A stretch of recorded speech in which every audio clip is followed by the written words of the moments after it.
This coronavirus pandemic has put us all through a crash course in gathering medical information. Your safety can depend on gathering the right knowledge. And right now, being misinformed can be a matter of life and death, which does bring to mind an old saying.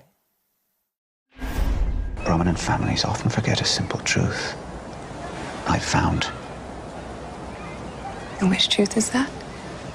Knowledge is power. If knowledge is power, then ignorance can make you weak right now and can make you more susceptible to probably heading towards bad decisions based on bad information. We've seen that among our own leaders. It's a little like the regular flu. It's going to disappear. One day it's like a miracle. It will disappear. No, I'm not concerned at all. No, I'm not. Finding out that this virus is now transmitting before people see signs, those individuals could have been infecting people before they ever felt bad. Well, we didn't know that until the last 24 hours. I feel like the more I learn about this, the less there is to worry about. Unless you have an immune system that's compromised and you are older and you have other underlying health issues, you are not going to die 99% from this virus. Wrong. This is where we can apply some Sci-Hi the Prince lyrics to Hannity and Trump. All you do is tell stories, you a campfire, you can barely hold your water, you a damn liar. These damn lies are dangerous. Many Americans are eyeing all of these competing claims, assessing misinformation that ranges from politicians to also friends to a spike of online rumors. We're seeing viral conspiracy theories and pitches promising coronavirus cures, which are worthless. And all of this brings us to our special report right now, confronting things that you or your friends might be hearing about this virus. And we're going to report out the medical science so you stay informed and safe, because this is important. Consider this tonight, if you will, a kind of informational inoculation to prevent the spread of wrong and dangerous misinformation. Take a YouTube video that netted hundreds of thousands of views before it was taken down because it was false information, falsely suggesting that simple hot air could kill this virus. Coronavirus is easily killed in less than 15 minutes at just 56 degrees Celsius or 133 degrees Fahrenheit. The common, widely available handheld blow dryer used for drying hair contains a heating element and a fan that instantly deliver forced hot air temperatures that will kill coronavirus even faster. That false claim has spread in so many ways that the World Health Organization has spoken out about it, advising that blow drying your sinuses or any type of dryer is not a valid way to combat the virus. The WHO goes on to say that exposing yourself to warm temperatures or living in a warmer climate does not also kill or prevent the virus, and that you need to know that. Now, in a sign of how backwards things can get, we want to warn you, some copies of that video are circulating on sites, and they falsely use the logos of the WHO and the CDC, which, of course, fact-check them to try to trick people into thinking that those groups endorsed or associated with the presentation. And then there's some folklore with ancient roots.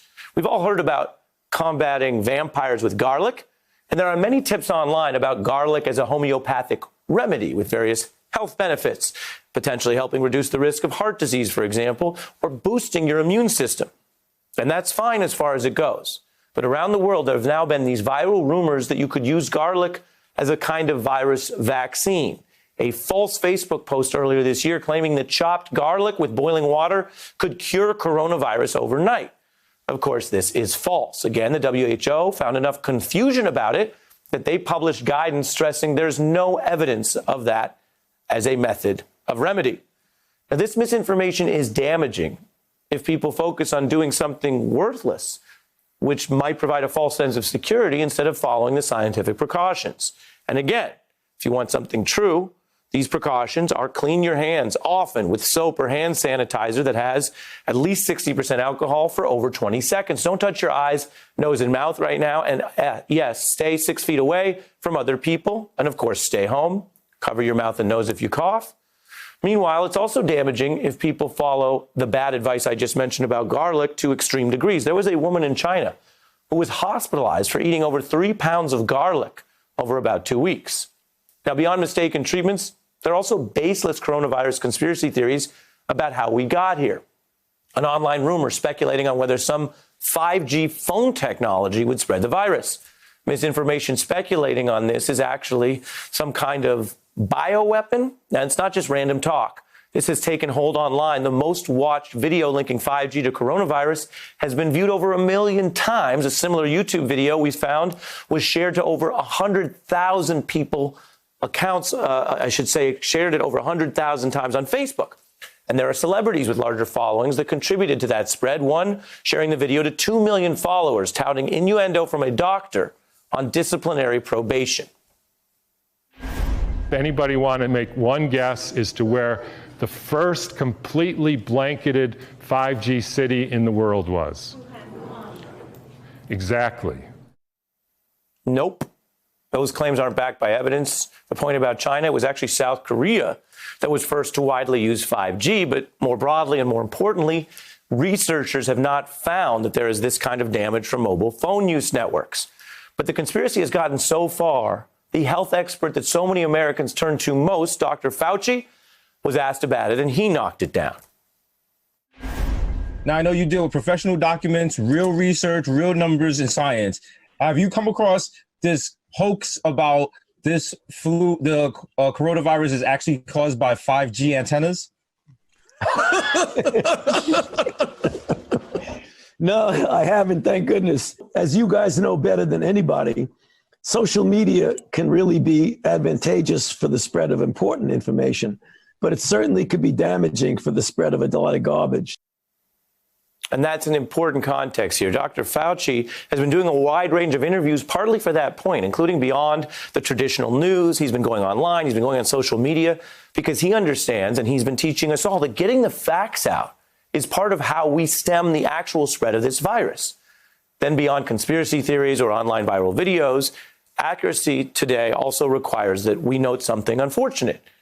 The misinformation that has spread the farthest, which is measurable with the largest consequences, has actually been coming from the Oval Office itself. President Trump not only lying about his administration's response, downplaying the virus early on, downplaying how it would spread, downplaying wearing masks, which the CDC recommends right now, and then more recently breaking with medical experts to tout an unproven drug as some kind of potential treatment.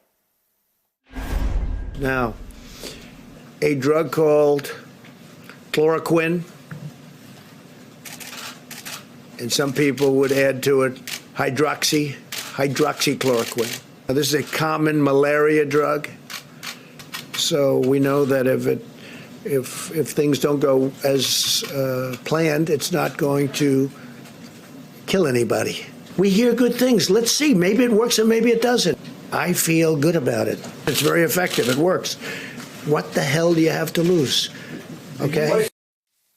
Doctors say you have a lot to lose by experimenting with unproven drugs. The FDA has started fast-tracking the distribution of this one for 6 patients, but the CDC emphasizes there are no FDA-approved drugs to prevent or treat this virus right now. Doctors on the front lines also emphasizing Donald Trump's approach there was flat wrong.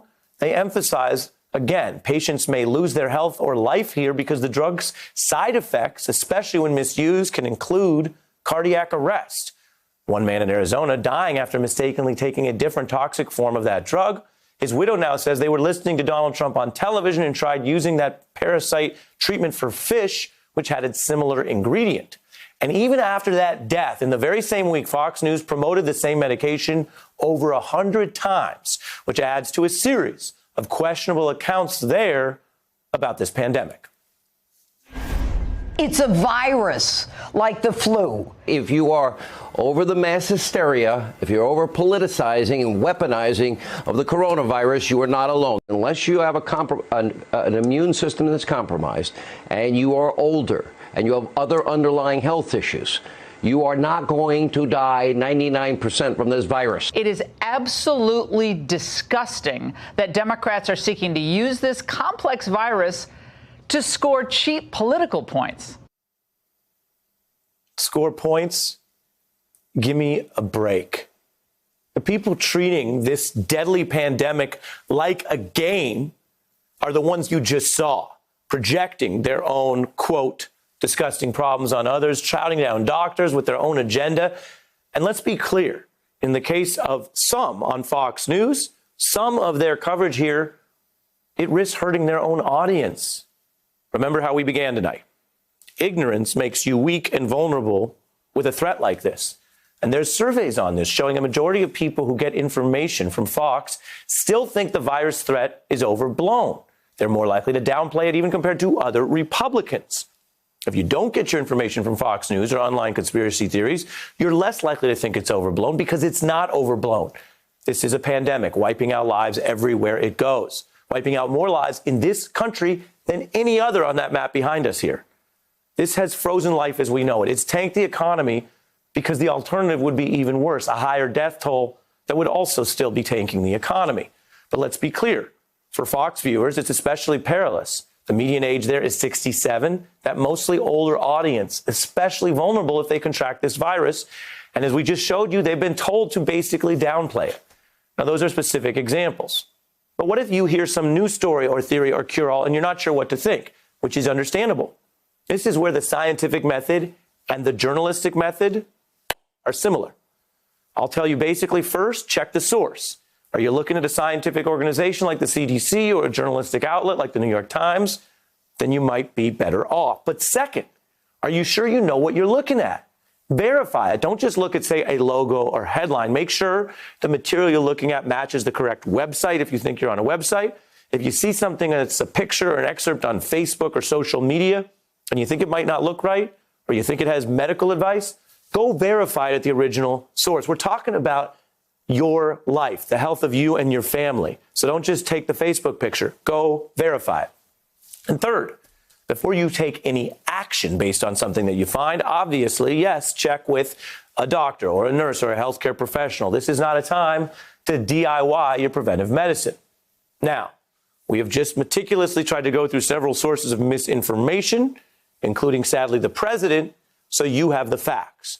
But just because we're fact-checking doesn't mean there isn't a wealth of great information out there. I don't want to be too negative right now. In fact, for all those comparisons to, say, the 1918 flu epidemic that we've heard about, which killed an estimated 50 million people, there is one clear contrast today that's good news. We have better medicine, and we have stronger communication systems to prevent the scale of the way the disease spread that time. So it's not only the actions we take, but the facts that inform our actions, which can continue to save lives. This is what I'm telling you tonight. Truth itself helps combat the spread of this virus. And with that in mind, before we end our special report, we did want to turn from the misinformation and the Trump briefings to, for you, some solid information. Everything you're going to hear from us has been vetted by public health experts and scientists. Wash your hands like your life depends on it.